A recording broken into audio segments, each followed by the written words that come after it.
Et Jésus dit que cette semence est la plus petite de toutes les semences. Donc dans la famille des semences, dans la race des semences, dans la tribu des semences, dans les clans de semences, les graines de sénévé est la plus petite des semences. Il dit même de toutes les semences. Mais que retenons-nous dans cette parabole? Qu'est-ce que le maître, qu'est-ce que Jésus dit au sujet de ces graines de sénévé?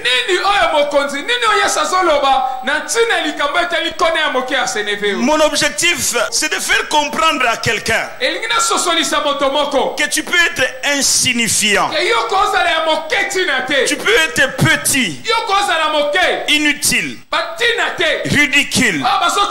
Pour les hommes, aucun de ce que toi tu peux faire ne peut aboutir. Pour les hommes, quand ils te regardent, rien de concret, rien de bon, rien d'assurant ne peut sortir de toi. Je suis venu pour dire à cette personne-là que si tu tombais entre les mains de Dieu, ce monde aura un autre message contraire à ce qu'ils ont annoncé avant. Voilà donc l'objectif de mon intervention. Qu'est-ce que Jésus dit au sujet de ces grains de sénévé? Il dit que le royaume des cieux est semblable à un grain de sénévé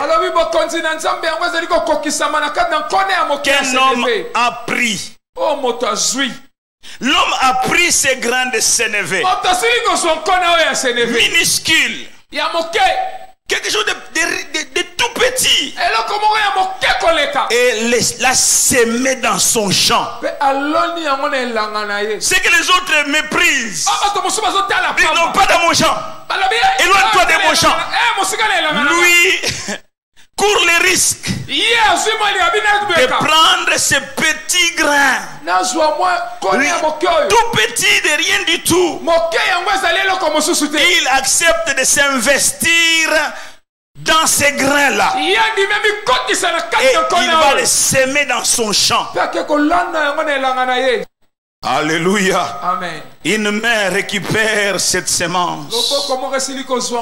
J'aimerais te dire ce soir, le problème ce n'est pas ta petitesse, mais le problème c'est de savoir, y a-t-il une main? Y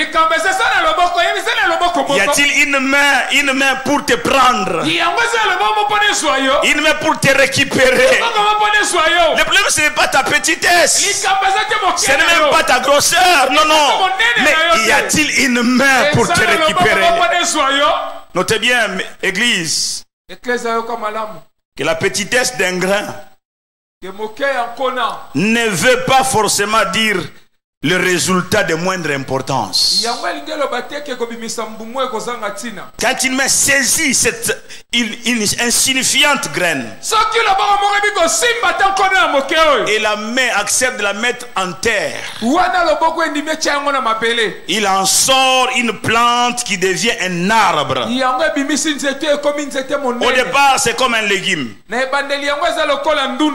c'est comme un légume, mais attends, je disais attends, mais donne encore le temps, parce que de ces légumes là va monter un arbre.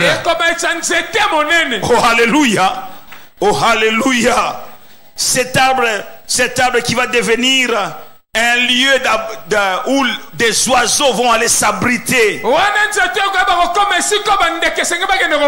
Quand une main saisit ces grains, il en sort une plante qui devient un arbre. C'est une croissance assez phénoménale. Cette croissance-là, phénoménale, elle n'est pas entre guillemets proportionnelle au grain qui est allé en terre. La plante de sénévé J'ai une bonne nouvelle pour toi. Peu importe comment le monde te regarde. L'important ce n'est pas le regard du monde. L'important c'est le regard de celui qui est là-haut.